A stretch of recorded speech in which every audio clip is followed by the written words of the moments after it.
From UFOs to ghost and psychic powers, history is riddled with unexplained events. You can turn back now and learn the stuff they don't want you to know.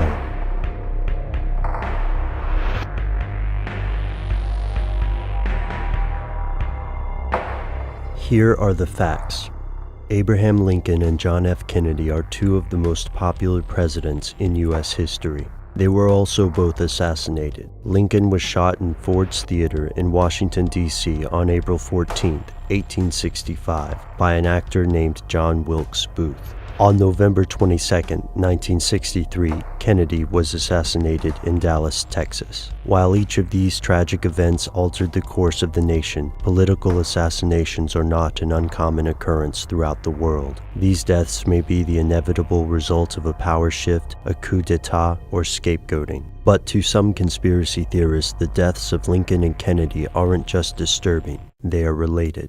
Here's where it gets crazy. Some conspiracy theorists believe that financial interests arranged for the assassination of these presidents. In Kennedy's case, they argue that he was murdered because of Executive Order 11110 from June 4, 1963, which authorized the U.S. Treasury to issue silver certificates and to coin standard silver dollars. To these conspiracists, the central issue here is that Kennedy was taking the power of creating cash from the Federal Reserve, which charges interest to the government when it issues currency. In Lincoln's case, David W. Balsinger and Charles E. Sellier Jr. argue that he was shot, at least partially, because of disagreements with international banking interest over the financing of the Civil War. Lincoln, allegedly rejecting the high interest rates set by the Bank of England and other financiers, worked with Congress to authorize the printing of greenbacks to pay for the war effort. Ultimately, according to these conspiracies, two U.S. presidents were killed for financial reasons as much as ideological differences. But could this actually be true?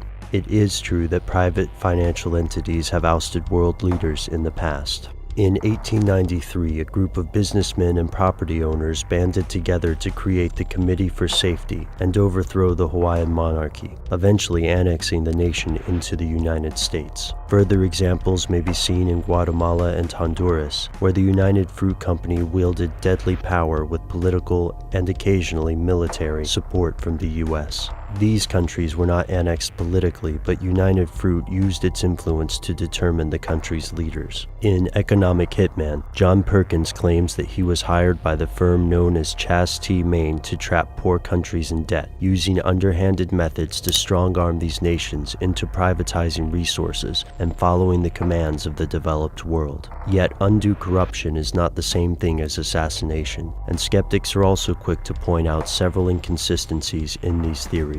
In both cases, numerous factions wanted the president out of the picture. There is no solid proof connecting the issuance of greenbacks or Kennedy dollars to their assassinations. While it is true that questions remain regarding both murders, these events have become part of American folklore, and with time, increasingly exaggerated connections and coincidences are bound to be touted as fact. Is there a grain of truth somewhere in the theory? Given that 4 of the 44 U.S. presidents have been assassinated, the fatality rate seems surprisingly high. Yet political figures across the planet are inherently in dangerous positions, especially in times of domestic instability or financial upheaval. Assassinations, coup d'etat, and forced depositions are all too common in the turbulent world of international politics. And it's no secret that in the past, large private organizations have used their economic clout to change the state of a country's government. But does this still happen today? Skeptics maintain that the Kennedy and Lincoln assassinations, like those of most world leaders, were not orchestrated by any international banking cartel. The sheer level of organization and secrecy required would make the task impossible. But to conspiracy theorists, there's only one important question: who's next?